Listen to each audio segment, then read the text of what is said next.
Hello, I'm Valentina Isis, the goddess of astrology, and welcome to this episode of Love and Relationships for the sign of Aquarius. Now, this works if you have your sun, moon, or ascendant in the sign of Aquarius, or your Venus and Mars in the sign of Aquarius. Now, what I'm going to be talking about in this video is how does Aquarius love?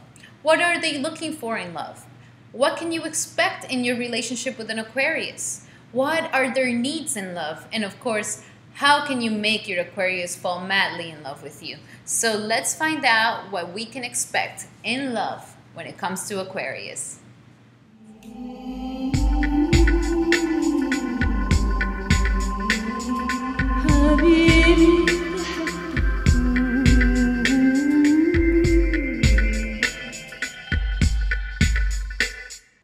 So some general traits for the sign of Aquarius are reformist. They definitely like to be progressive and they like to utilize. They're a very interesting sign because they're a combination between futuristic Uranus and conservative Saturn. So they're both in one. They can be very, very rigid and very conservative in certain things, and then they can be very progressive and very idealistic and liberal in some other aspects of their life. So they're kind of both. And this is how they balance both of them. And that's why they thrive on being unique. They love being different. They love being unique. They don't want to be like anybody else. And they actually, they can enjoy being called weirdos. They like that. They like to feel that there's an authenticity to them. They're quirky. They're offbeat. They're quixotic. Quixotic means very dreamlike. They definitely have this energy. They're unpossessive. They're very, very mental. So they're not trying to possess nothing or possess no one. They don't like to be possessed themselves. So they're very unpossessive. They're very emotionally detached because everything that goes with them is mental. They're an air sign. So everything has to be going through a mental realm before anything else. They're non-materialistic. They're not very attached to those things. They're freedom seekers. They love freedom. They love to feel that they can go around, that they have the freedom to be themselves. They don't like people telling them, oh, you should change this, or you should wear this, or you should look like this, or you should do this. Especially if everybody else is doing it, they do not like this. They like to be different. They like to be offbeat. They like to go against the grain. They're kind of like a rebellious sign. Very avant-garde. Attracts abrupt change. They can really thrive on the surprise factor, on unexpected things that happen in their lives. They're very mental, very, very mental, and because of this, they're very opinionated. They are self-confident in themselves because, they're trying to be unique. They're not trying to be like anything else, so they're very self-confident in who they are. They're dutiful. At the same time, they have that energy of Saturn that wants to be duty, that wants to be responsible, that wants to get things done. So they kind of have this energy of being very dutiful. They're truthful. They don't like being lied to, and they don't like to hide things. So they're very truthful. They're very open. Like, this is what I am. This is what you expect. This is my weirdness. You ready to take it? So they're very much like that. They're not trying to hide anything. But at the same time, they're very civilized. They know how to relate into this modern world, but they also have an idea of where the world is going to go. They're very futuristically minded. They're lonely. They appreciate their loneliness. They don't necessarily want to be attached all the time. They're kind of lonely, and that's fine with them. They get along with themselves by themselves. They don't try to do anything else. They're very talented. Very, very talented, especially when it comes to scientific things, scientific thinking. They're very, very talented in these things. They could be very good inventors. There's a lot of inventors that were Aquarius signs because they have the scientific approach to things, but they're also looking for something innovative and futuristic. They're very driven. They're very proud. They are group conscious. They're always thinking about the group. They're always thinking about everybody. They're not necessarily me, me, me attitude. They're very much about, like, how can everybody share their spotlight? How can everybody be part of this group? So they're very much oriented into friendships. They are very, very friendly. They love having big groups of friends, and they love interacting with friends. This is really where they feel their best because it's not a very deep, intense, intimate connection, but it's more like a casual, let's stimulate each other's minds and learn from each other type of energy, and this is where they really thrive. They are experimental. They do, like I said, they're very scientific, so they do have an experimental side to them, where they're like, okay, let's try that out. Let's see how it works. Let's see if it's good or not. And this could also go into their sexual energies. They're unbiased. They're very unbiased. They don't like to be in one place. They like to be unbiased. They like to be neutral. They like to have open minds to new things to come. Very progressive, like I said. They could be somewhat shy. They're humble. Uh, they're temperamental. They like to put things in little. I understand this scientifically because it fits here, and because it fits here, and because it fits here. Now, them necessarily, they don't like to be put into a box. But if the box has a big sign that says, weirdo and different from anybody else, they would like to be in that box. They're very aloof. They have a detachment to them. They don't try to get themselves too cut up into emotions. So they kind of have an aloofness to them. And they're friendly, super, super friendly. They're the ones that have lots and lots of friends. They know how to keep up with their friends. They know how to, be part of all these friends. And they know how to have a lot of friendships come to them. They are sexually broad-minded because they are experimental. So they're willing to experiment things.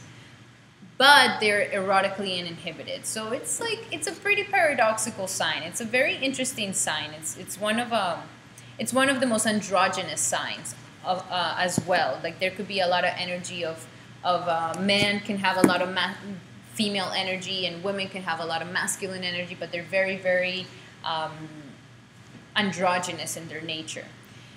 They have in relationships, they can have many relationships. And very little, they can have many relationships with lots of people and many friends, but there are very little amounts of relationships where they can actually call them being very intimate and close, okay? They naturally like to have this distance because they don't necessarily want to they don't like anybody in their business, and they don't like anybody telling them, hey, you should do this or you should do that, or, order them around. They hate that. If you want your Aquarius to run away from you as fast as possible, just order them around, and they will definitely like fly off. They don't want any of that. So because of that, they kind of have an issue trying to connect into a deeper emotional way. Like the more friends we are in the relationship, the better. Like if I mess up and you mess up and we come together, hey friend, I always mess up, how it is, and then they can be like, okay, cool, no worries. But having expectations, because you're my boyfriend or my girlfriend, and you're supposed to act like this and act like that, and you're not acting like this, like how society tells us that you're supposed to be acting. These are the things where they're just like, they don't want any of those things. They don't go along with that. They can be very conservative, like I said, but avant-garde at the same time. So there's a conservatism, like they like certain things that they have seen throughout history that does work and that we don't need to change. But they're always open to something new that could be better than the structures that we have right now. We can make it even better, and it could be something futuristic. So they always have that energy that we can use the past and what has worked, but what hasn't worked, we need to be ready to change and revolutionize it. And they have very fixed opinions, and the rich assets is a good education. They are very well educated. They're very mental. They love to learn. They love to read. They love to experiment, especially if it's anything scientific, technological. These are the things where they naturally know how to grasp. Naturally. I know a lot of DJs that could be, that are Aquariuses, because DJing is that. It's like you're in this technology world, but it's music. But I have all these like gadgets and switches and things, and so they do great with things like that. They really enjoy technology, and they really enjoy scientific approach to things. The difficulty that they have in relationships is to be vulnerable, and they want but fear intimacy. So they don't like being vulnerable emotionally, because there's a big disconnection between their emotions and their mind. Everything that they capture is through their mind. But relationships being something of so much feeling, they don't know how to cope with these feelings so much. So that's why they like the relationships to be more friendship-based than anything. Once it starts getting like all intimate and like, oh, let's sit here and stare into each other's eyes, like these things are like, no, like, no, let's just hang out. Like, we don't need to be doing any of those deep things. So, but at the same time, they are longing for intimacy. So they kind of have like a conflict energy here with that.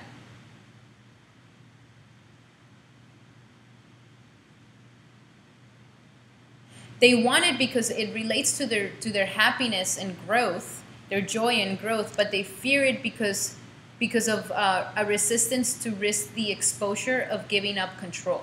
So they could have a lot of control energy, and when they're just owning themselves, they control everything around their environment and they're controlling all those things. But when they are in love and they fear it, this intimacy, because they don't want to be vulnerable to the point that they lose control and that somebody else is kind of having their power over them.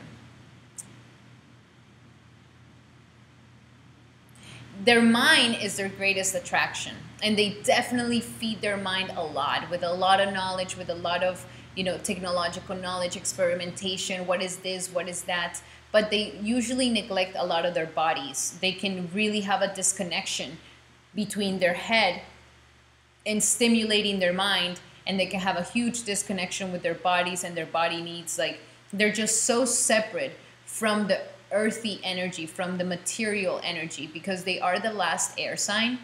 They're the highest like vibration of air, so they're the ones who are the furthest away from the opposite element, which is earth. So they can sometimes neglect their bodies, and their greatest challenge is fear and exposure to vulnerability. So these are the things where they just don't want to be involved in that, and that's why they like to friend zone anything. Friend zone marriage, friend zone relationships.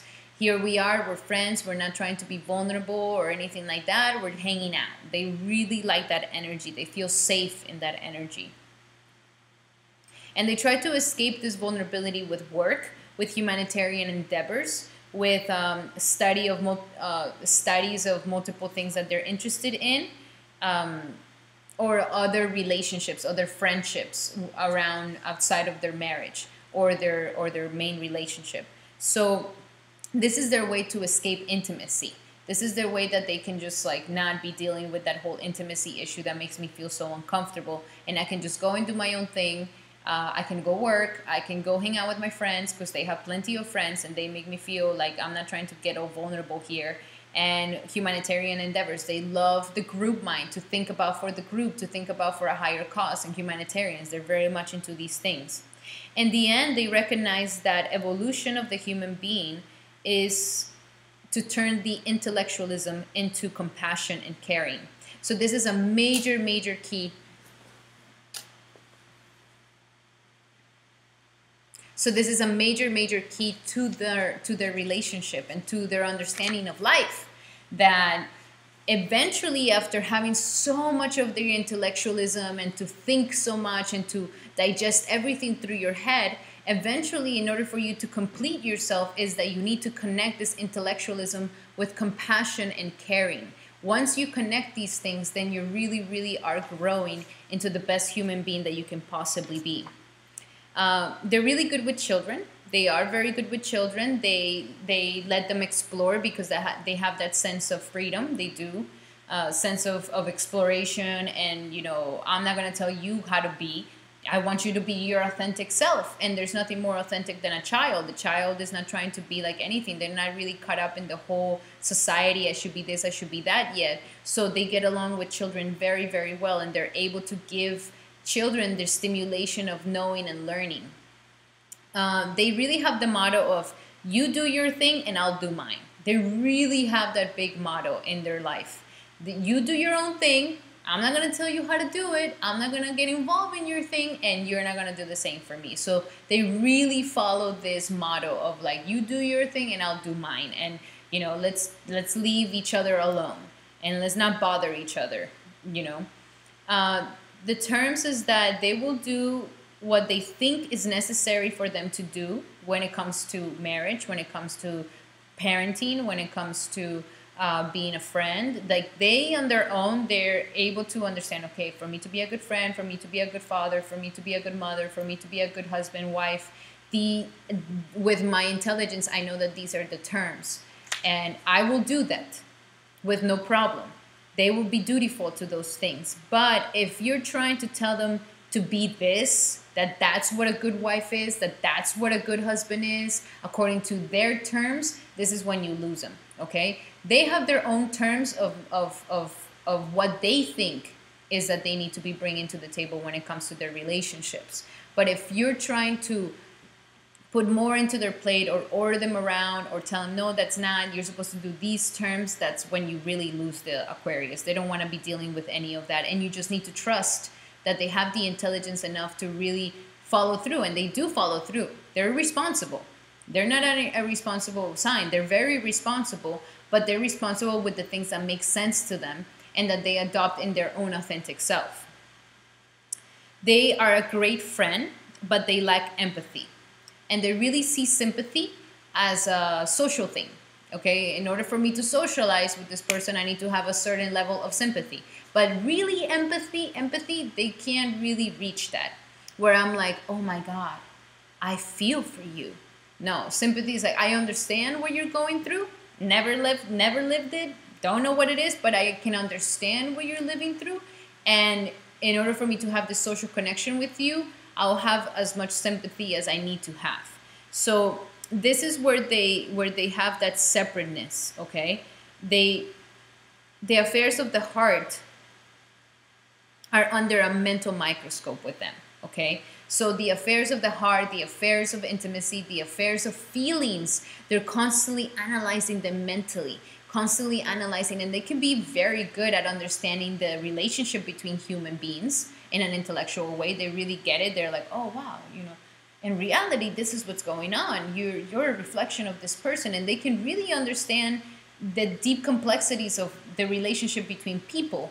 But when it comes to just feeling, is where they just get stuck, where they get stuck with the situation. They like scientific approaches, they like technological approaches, and then they like to get to a point of connecting science to spirit. You know, at the end of the day, they really want to feel the completion of the circle by connecting science with spirit. And actually, Aquariuses are really good at astrology, because astrology is the science of it's a science that's spiritual. So they can relate with these energies very well, that they like it to come to a whole other level. They can, you know, study a lot scientifically how to lucid dream. So there's a lot of metaphysical energy that can happen with them. And that's for a more evolved Aquarius. At the beginning, the Aquarius is going to be just technical. And the way that they complete it is by uniting this rational, technological, experimental energy with a more spiritual energy. They're very good at separating their private affairs from the world. Very, very good. You're never going to hear Aquarius talking about their private affairs. You're never going to hear an Aquarius talking about their issues at the home. Oh, that my husband didn't do this or my wife didn't do this. Like, they don't do that. Either they go and talk to somebody who's an expert. They love doing that. They love talking to somebody who's an expert at what they do. So if you say you're an expert at counseling relationships, boom, they go and talk to them about those things. They're not going to be talking to their friend or the plumber or like some random person about issues and then take their advice. They're not these people. They really like to go and talk to the people who are the experts at what they do. And they're capable of a very cool, dispassionate display of anger, okay? So these are the people that they don't get caught up in like anger. They're not like emotionally outbursting what they're feeling. No, they can be very cool and very collected and very dispassionate. They can detach themselves so easily. This is a detached energy. This is a detached sign. They do very good by detaching themselves out of any situation. They're not trying to get caught up in like, you know, other people's things and other people's gossips and no, they're very detached out of this. And sometimes if you're looking, you know, if you're trying to be with an Aquarius and you're trying to have this really deep emotional, like, oh baby, I want you to tell me what you feel and your dreams and your aspirations, like they're not into this. They just like they just have a mental detachment. They have an emotional detachment for these things. So sometimes they lack warmth, but they're very hospitable. Nonetheless, they're very hospitable, they're very respectful, they're very open, but you might not feel that really warming energy. You're not going to be really feeling that from them. They're very ambitious and they need an outlet for their humanitarian endeavors. Okay, so this is naturally something like being part of a group, being part of an organization, being part of bringing people together. Like they do very good by creating this philanthropic and humanitarian endeavors with other people. And at the end of it all, Aquarius really needs to be willing to open up and to the ability of feeling and express emotions with ideas. This is really the key for them to feel that full connection with the person.